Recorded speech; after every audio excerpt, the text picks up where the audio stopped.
L'histoire est une science naturelle.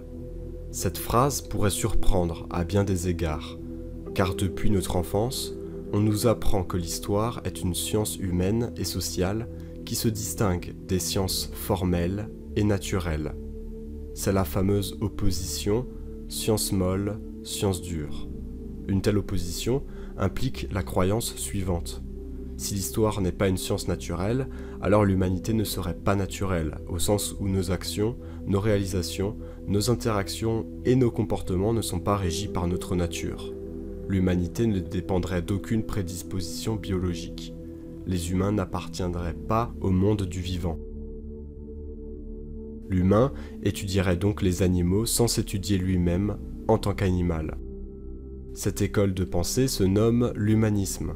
Elle défend l'idée que l'humanité ne peut être simplement considérée comme une espèce animale, divisée en sous-espèces ayant chacune ses caractéristiques physiques et intellectuelles propres, mais que cette dernière est un ensemble abstrait et universel, complètement homogène.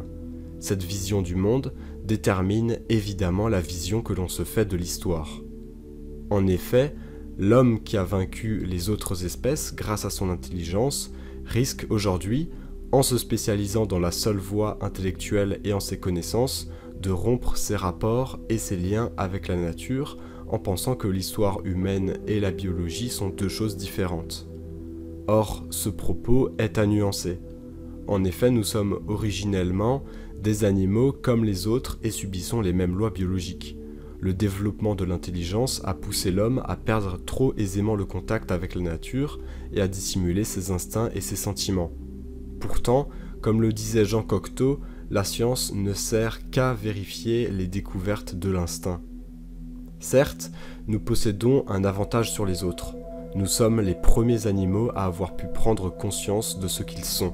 Cette prise de conscience nous a permis une meilleure analyse et une meilleure compréhension de la nature et à nous faciliter la tâche dans la domination des autres espèces.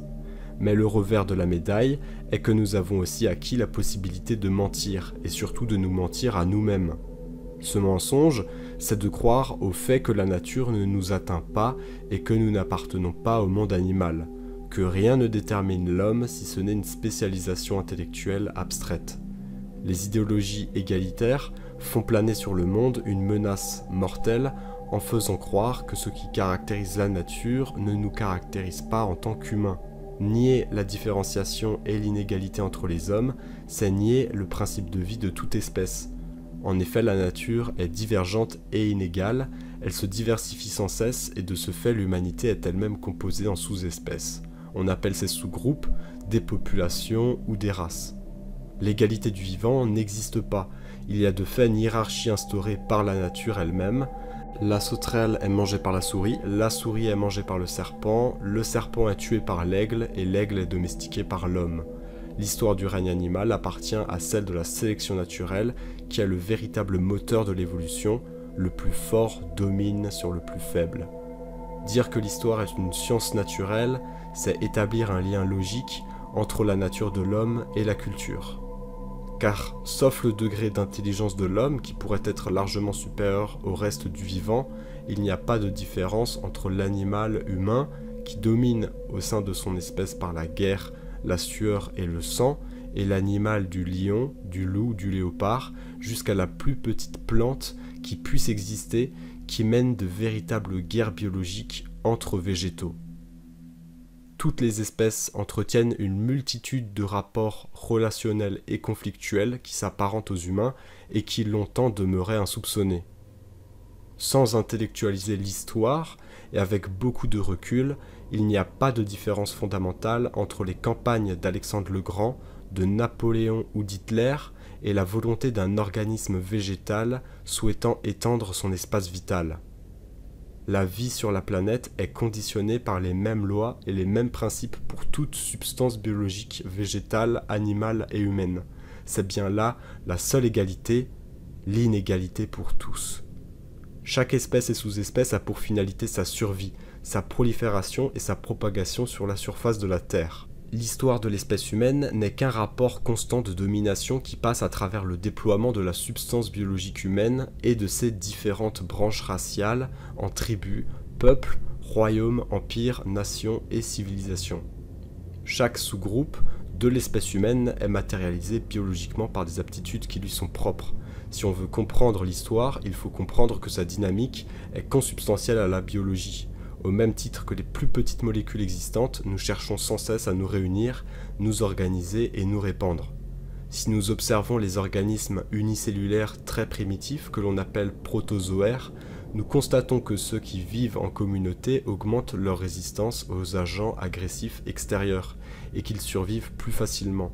En effet, si l'on introduit parmi ces colonies un agent toxique comme par exemple une solution d'argent colloïdal, on constate toujours que les protozoaires isolés en meurent alors qu'une partie de ceux qui vivent en communauté survivent, et cela pour une même concentration de poison. Suivant l'évolution, on distingue 3 grands ensembles biologiques au sein de l'espèce humaine qui font l'histoire.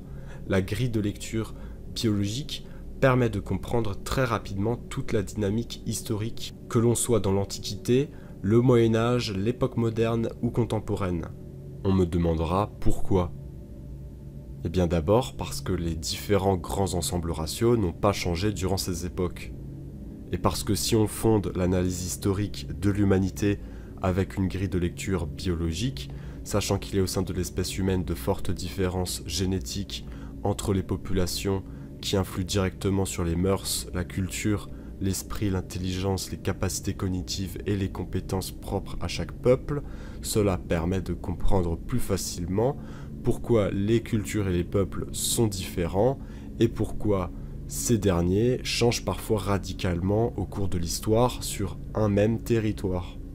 Par exemple, si une population donnée bâtit une civilisation, mais se fait parasiter par une autre population, alors cette même civilisation va disparaître, car la matière première de cette civilisation, c'est-à-dire les hommes qui l'ont construite, ont disparu. De tels faits se sont souvent produits dans l'histoire, dans des régions où les différents groupes biologiques s'entrechoquaient.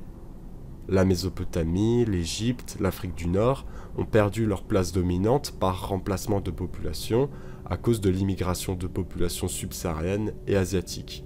L'Asie centrale a changé de visage par la disparition des Indo-Européens au profit des invasions mongoles.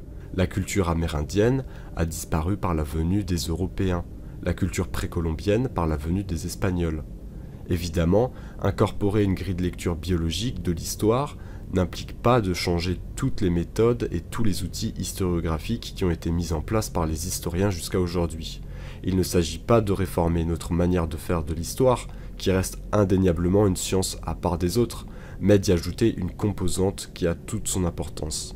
Entre ces 3 grands groupes, il existe des centaines de mélanges. Chaque mélange a des caractéristiques propres mais qui proviennent à l'origine des grands ensembles qui se sont croisés. Les comportements, actions, interactions des humains sont animés à la base par l'appartenance à tel groupe biologique.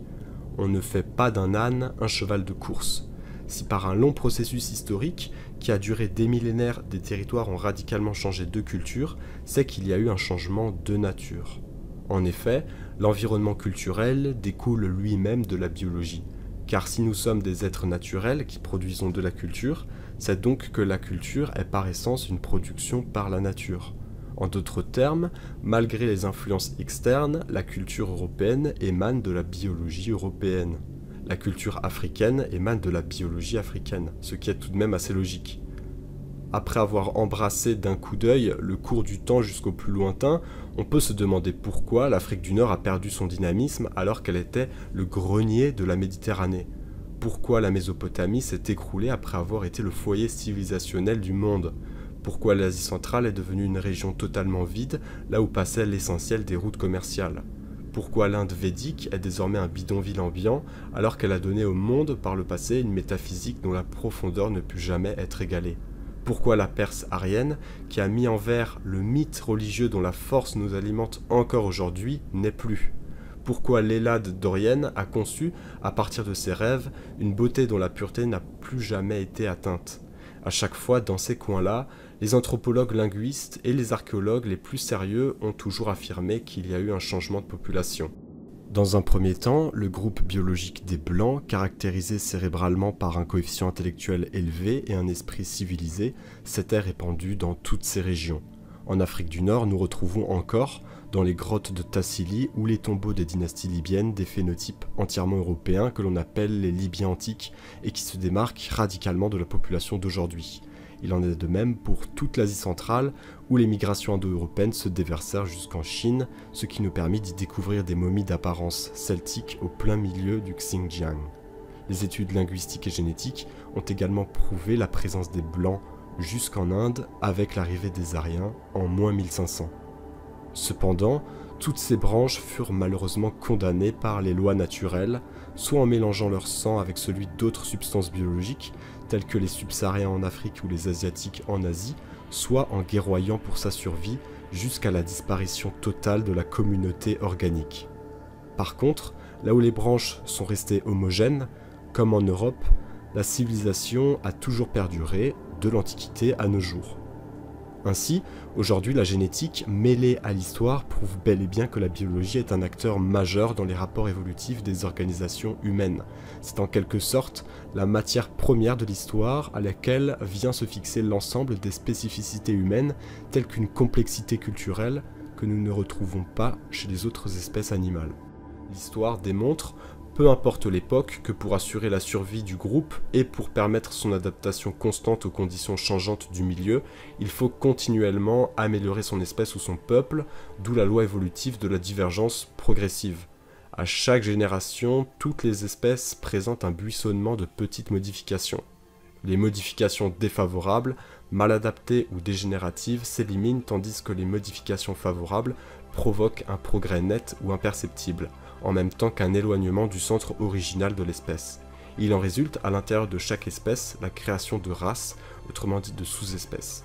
Avec le temps et à mesure de leur progrès, une race finit par éliminer toutes les autres sur son espace, souvent de manière très pacifique, ne fût-ce que grâce à sa meilleure résistance aux agressions d'un milieu perpétuellement changeant et fournit une transition vers une espèce plus évoluée.